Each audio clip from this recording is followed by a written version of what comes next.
Hi, I'm Seth McCullough of Bully's Game Calls. I started Bully's in 2004 because I have an enormous passion for turkey hunting. I can only assume that you're watching this video because we share that same passion. We decided to make this video for two reasons. First, if you're thinking about buying one of our products, this video will allow you to hear that call so that you understand that you're buying a quality product. Secondly, if you've already bought one of our calls, this video will help you understand how to prepare that call and use it out in the field. Hopefully you'll find everything you need in this video, but if you don't, just go to www.bulliesgamecalls.com and click on the Contact Us link. We'll be sure to answer all your questions, and I just love to hear from my customers.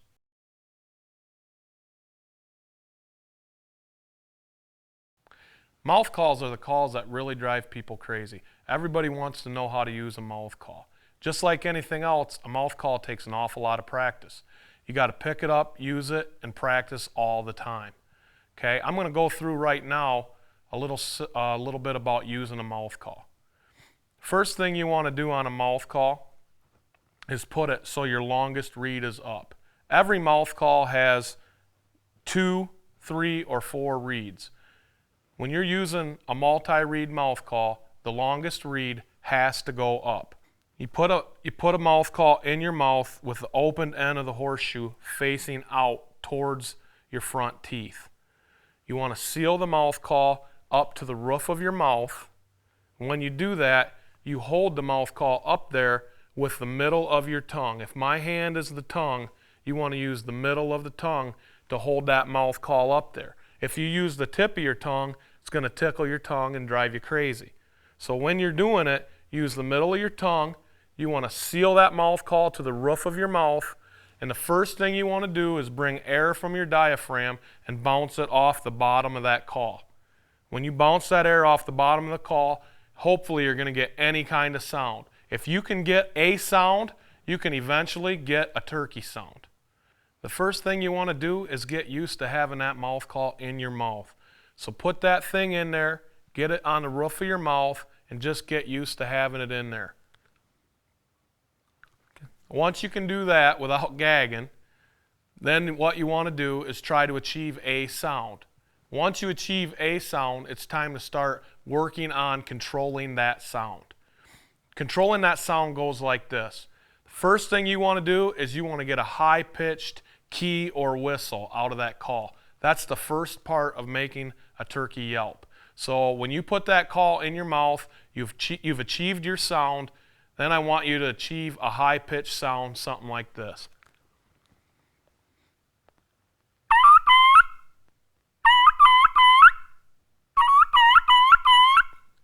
As soon as you get that whistle and you can control that whistle, then I want you to start dropping your jaw while you still hold your tongue and seal that call to the roof of your mouth. Okay, so then you're going to just drop your jaw. That's going to give you a lower pitch sound. So you're going to start with your high and end up with your low.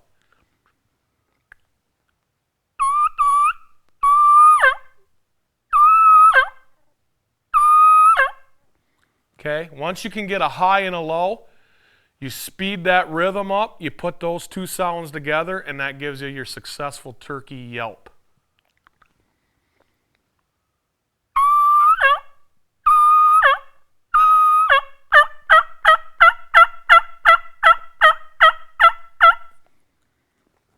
That is the first sound I think you need to learn on a turkey call.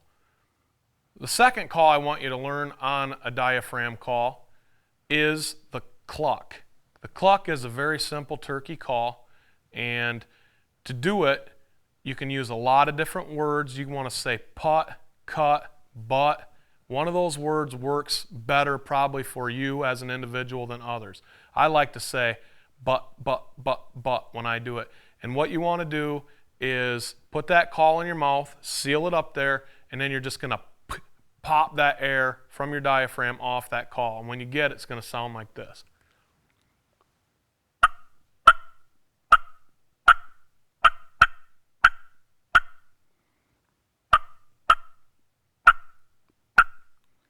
And that's the cluck, okay? Next sound I want to teach you is cutting.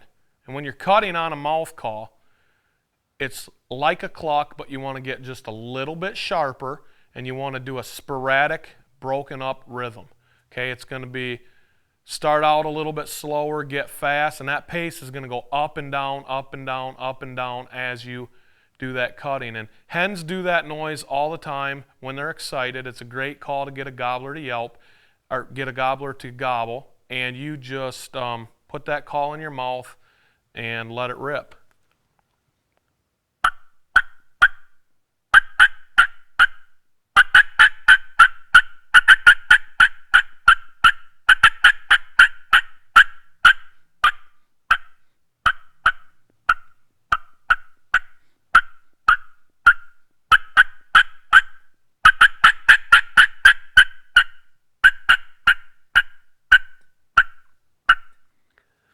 And that's cutting. And those are the 3 calls you really need to get good at on a mouth call. The 4th call that you'd want to work on with a mouth call is the purr. To purr on a mouth call, what you want to do, seal that mouth call to the roof of your mouth, just like every other call, and you want to roll your tongue. It's basically a sound. Most people can do that, some people can't. In just a minute, I'm going to show you how you're going to have to purr on a mouth call if you can't roll your tongue.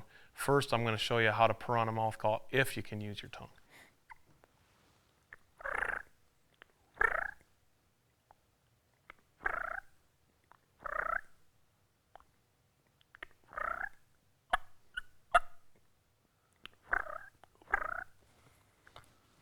That's how you purr on a mouth call if you can roll your tongue.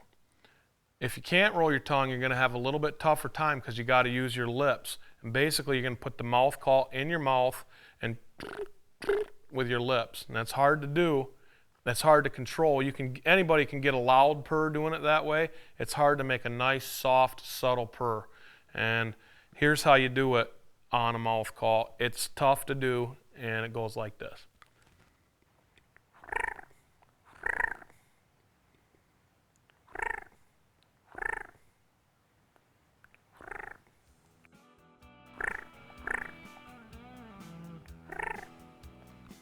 And that's how you're going to have to try to purr if you can't use your tongue and roll your tongue.